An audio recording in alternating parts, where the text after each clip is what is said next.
Bonsoir et bienvenue à ce live de ce mercredi soir, toujours l'étude d'Éphésiens. Et Motianvir prend ce moment-là pour saluer ceux qui payent nous de l'étranger, ceux qui payent nous localement, et m'attendre que la lecture de sa parole puisse être une bénédiction pour nous ce soir. Éphésiens 4, le verset 6, « Un seul Dieu et Père de tous, qui est au-dessus de tous, et parmi tous, et en tous. » Hier, lorsque nous étions dans Apocalypse, le chapitre 4, le verset 5, nous arrivons à réaliser tout centré sur Dieu, la louange, l'adoration et la gloire qui viennent à lire. Mais nous réalisons quelque chose de ce qui Jean raconte nous dans Apocalypse, c'est quelque chose qui nous pourra vivre un jour. Parce que le Dieu béni soit celui qui est pur, parce que l'Époux trouve Dieu. Qui veut dire, nous avons une promesse pour passer l'éternité avec Dieu et pour adorer et pour célébrer et là reste vraiment en permanence dans sa présence, que pas pour ni grincement des dents, ni pleurs. Un seul Dieu est Père de tous, qui est au-dessus de tous, et parmi tous, et en tous. Et là, nous arrivons à comprendre ce que, lorsque nous lisons ce verset-là, lorsque nous lire dans le grec, nous arrivons à comprendre le mot « tous », n'est pas un mot neutre en gender, mais seulement lié au masculin. Et ça montre nous parce que les causes au masculin, les pénales n'ont rien à faire avec des choses, il y en a affaire à des personnes. Et là, nous arrivons à comprendre de ce que nous avons besoin toujours garder dans nous la tête en perspective de ce qui Paul peut causer à l'église. Il peut causer un bâtiment. Il peut causer un œuvre. Il peut causer aux gens qui sont dans cette église. Alors, nous arrivons à comprendre que le Dieu qui en tous est Père de tous, qui veut dire les causes de ce peuple qui est à Éphèse. Bien qu'il nous capable de comprendre de ce que Dieu est le Père de tout le monde. Mais dans ce contexte-là, non, parce qu'il est créateur. Dans ce sens-là, nous dit qu'il est le Père de tout le monde. Mais là, nous arrivons à comprendre, il est le Père de ceux qui n'ont accepté Jésus-Christ comme Seigneur et Sauveur, et qu'il nous donne droit pour être dans le corps de Christ et pour appeler Abba Père, qui veut dire là, il peut causer dans le contexte des chrétiens. Bien qu'il est le créateur de tout le monde à travers Adam, la race humaine, mais il est le Père de ceux là où Christ est Seigneur et Sauveur. Alors, nous avons besoin de comprendre lire que cette lettre est adressée à un peuple et est adressée à ceux qui sont en Jésus-Christ, Et lorsque nous arrivons à comprendre, quand il dit Yannour, l'hypécose de l'Église de Christ, l'hypécose à tout monde chrétien, et personne en dehors de la chrétienté. C'est ça, lorsque Paul peut écrire. Bien qu'il est le Dieu qui règne sur la terre et dans le ciel, il est le Dieu qui règne partout, mais le contexte de papa, dans ce verset, il est adressé à l'Église et à l'Église seule. C'est ça le texte. Nous lire ensemble l'évangile de Jean, le chapitre 8 et le verset 44. Jean 8, le verset 44. Jean 8, le verset 44.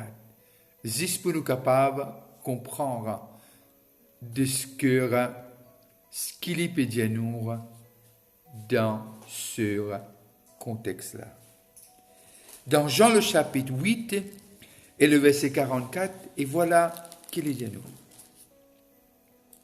Voilà qu'il est dit à nous. Vous avez pour père le diable, et vous voulez accomplir les désirs de votre père.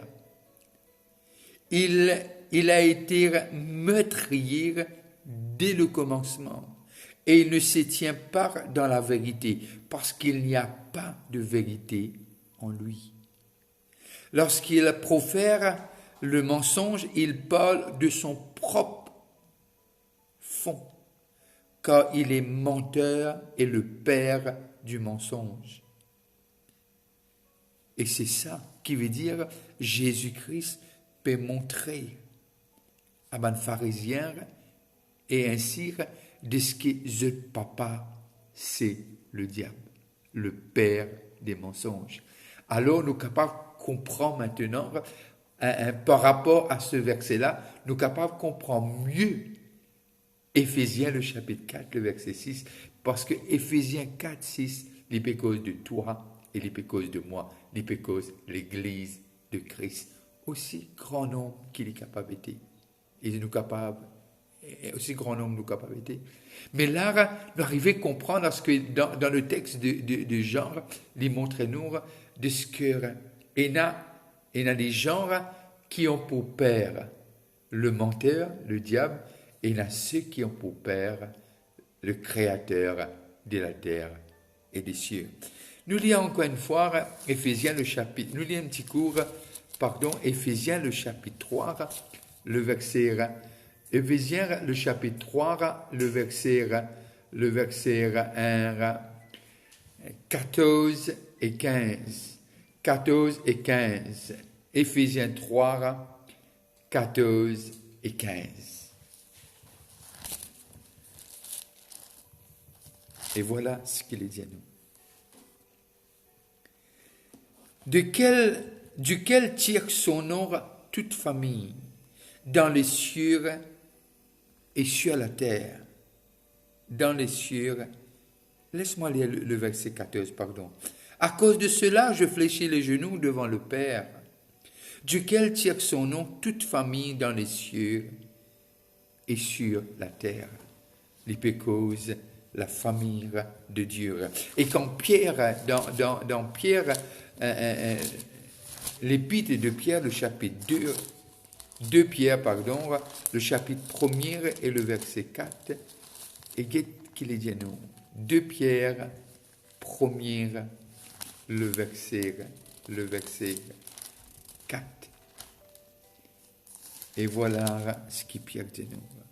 Lesquels nous assurent de sa part les plus grandes et les plus précieuses promesses, afin que par elles vous deveniez participants à la nature divine, en fuyant la corruption qui existe dans le monde par la convoitise.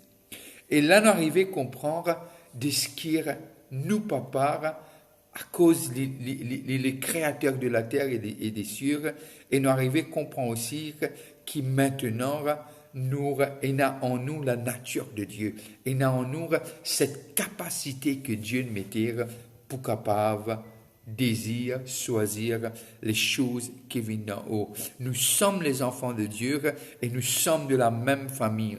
Et tout ce qui dit famille dit unité, être unis. Et Paul les garde ce thème encore et encore. Jusqu'à qu'il nous arrive, même après dans le chapitre 4, à la fin, nous pourrons arriver à comprendre tout ce qui est fait a quelque chose à faire avec l'unité. L'unité de son corps. Et là, les causes de cette famille et tout ce qui appelle famille, la force d'une famille, c'est l'unité. Galates, le chapitre 4, le verset 6, si vous voulez bien.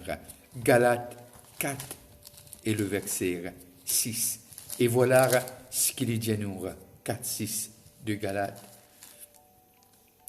Et parce que vous êtes fils, Dieu a envoyé dans nos cœurs l'esprit de son Fils, lequel crie « Abba, Père ». Un seul Dieu, un seul Père dans tous, qui est au-dessus de tous, les réfère, il n'y en a qu'une seule référence, à nos papas qui est dans le ciel, qui veut dire, nous cause la Trinité, nous cause l'Esprit, nous cause le Fils, maintenant Paul amène-nous au Père. Ce n'est pas un autre bon Dieu, une autre personne de la Trinité. Et quand Jésus vient à la terre, il dit, mon vini pour accomplir l'œuvre de mon Père. Alors, à travers tous, et nous arrivons à comprendre les réfères. Il y a une référence au Fils de Dieu. Et en nous tous, les réfère à travers l'Esprit de Dieu. Encore une fois, ce verset amène-nous à comprendre de ce que Paul cause l'unité de la Trinité. Bien qu'il y mette l'emphase sur le Père, bien qu'il y cause du Père, mais dans ce même verset, il y a nous pour comprendre de ce que, lorsque il dit nous comme ça, dans ce verset-là, un seul Dieu Père de tous, qui est au-dessus de tous, il cause du Fils, et parmi tous, et en tous, il cause de son Esprit. Alors, jamais nous sommes capables de séparer la Trinité. Et c'est pour cela qu'il commence. Garde cette harmonie de Père, cette union avec l'Esprit dans l'harmonie de Père, à travers l'harmonie de Père. Et là, il amène nous encore et encore. Il montre nous de ce que la force d'une famille, la force du corps, la force de l'Église, c'est l'unité. Non seulement les quelque chose de mécanique, les quelque chose qui est profond et qui est réel. Il pas quelque chose qui est simplement un fragment de notre imagination. Il dans nos langages, il dans nos comportements, il dans nos actions, il dans nos façons de faire. C'est ça qui Paul peut dire. C'est ça qui Paul peut dire.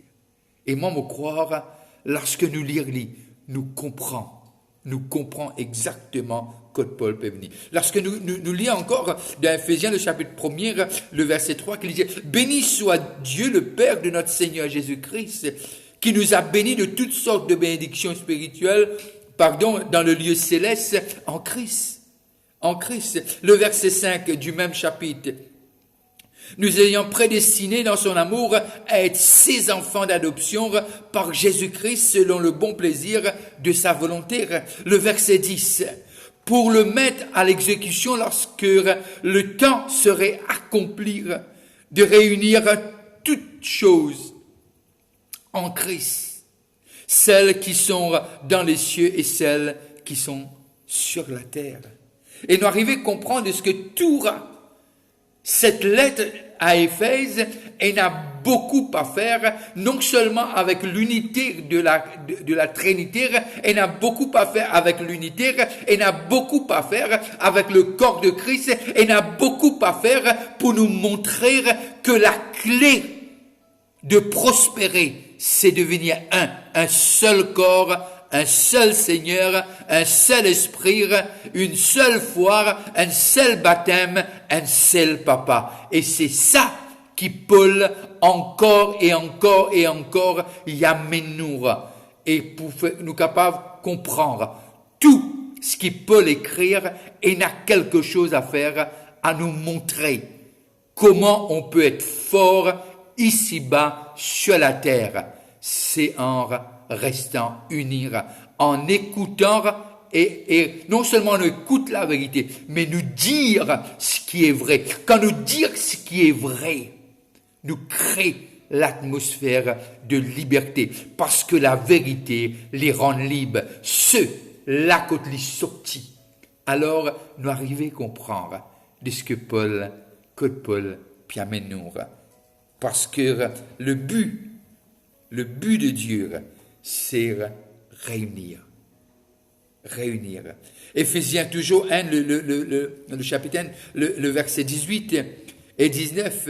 Et qu'il illumine les yeux de votre cœur pour que vous sachiez quelle est l'espérance qui s'attache à son appel. Quelle est la richesse de la gloire de son héritage qu'il réserve aux saints. Et quelle est envers nous qui croyons l'infinie grandeur de sa puissance, se manifestant avec efficacité par la vertu de sa force. Pourquoi toutes ces choses est données? Alors la capacité est là. Il faut simplement un peu de bonne volonté. Et voilà, je parlais à quelqu'un que j'estime beaucoup ce matin. Et je lui ai dit, dis-moi, qu'est-ce que Dieu est en train de dire concernant ce confinement? Qu'est-ce que Dieu est en train de te dire? Il me l'a dit dans cette phrase. Dieu est en train de nous demander de regarder ce qu'il y a dans notre cœur. Si notre cœur est uni avec Dieu, c'est pour cela que je l'aime en anglais. Above all things, guard your heart. Above all things. Et lorsque la conversation, quelqu'un qui est dans le ministère pendant des années, qui a voyagé dans le monde, et j'ai compris, il me dit, Vishnu, si nous sommes capables vraiment nous lesquels unir, qui veut dire avec Dieu, les capable simplement que être pur et vrai devant la face de Dieu. Et là, on arrive à comprendre lorsque Paul amène nous au Père et à notre Père qui est aux cieux. Et c'est quelque chose d'extraordinaire qui nous capable de lire encore et encore. Et lorsqu'il écrit à Philippiens, et le chapitre 2, le verset 12 et 13, qu'est-ce qu'il dit cette église? Philippiens 2, 12 et 13. Ainsi, mes bien-aimés, comme vous avez toujours obéi, travaillez à votre salut avec crainte et tremblement. Non seulement comme à ma présence, mais bien plus encore maintenant que je suis absent. Car c'est Dieu qui produit en vous le vouloir et le faire selon son bon plaisir. Il est montré-nous ce Dieu qui n'arrête pas, ce papa qui n'arrête pas de faire. Et Éphésiens 2, 19 à 22, et voilà ce qu'il dit à nous. Ainsi donc, vous n'êtes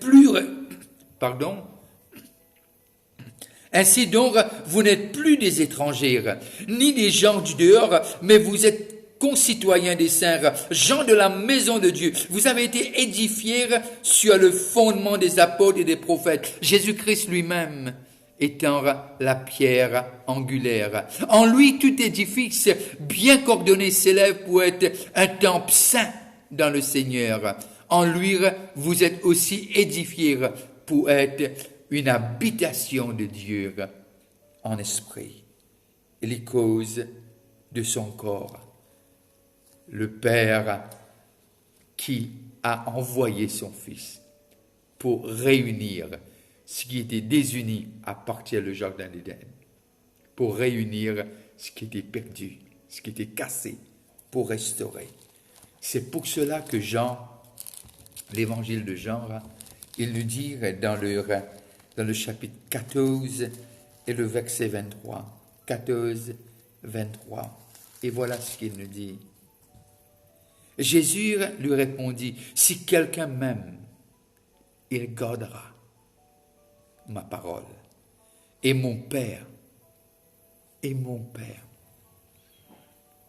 l'aimera. Nous viendrons à lui et nous ferons notre demeure chez lui. L'hypécause, la Trinité qui habite en nous. Nous pas capables de dire Jésus-Christ qui est en nous. Le verset montrez-nous, on ne peut pas séparer le Père, le Fils et le Saint-Esprit. Et le verset s'explique.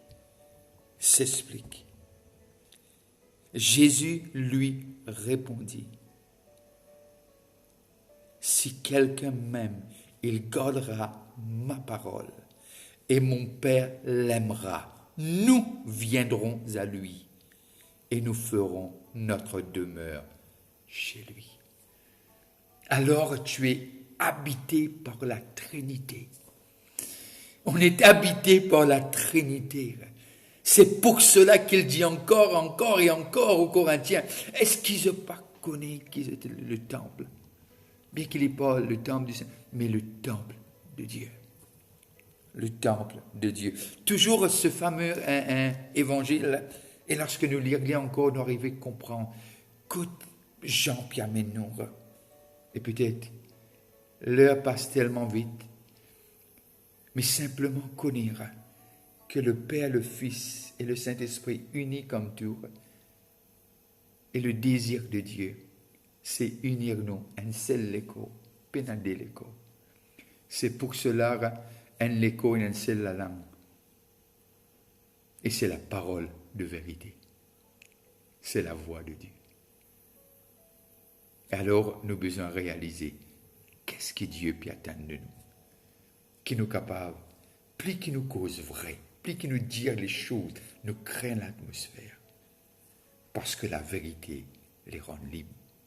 Alors, ce qui nous papa désir, pareil comme cet homme sage avec qui m'a fini une conversation à peu près 15 à 20 minutes ce matin. Il dit à moi quelque chose, il dit à moi, Vishnu, nous avons besoin d'être quand nous positionnons nous l'équerre.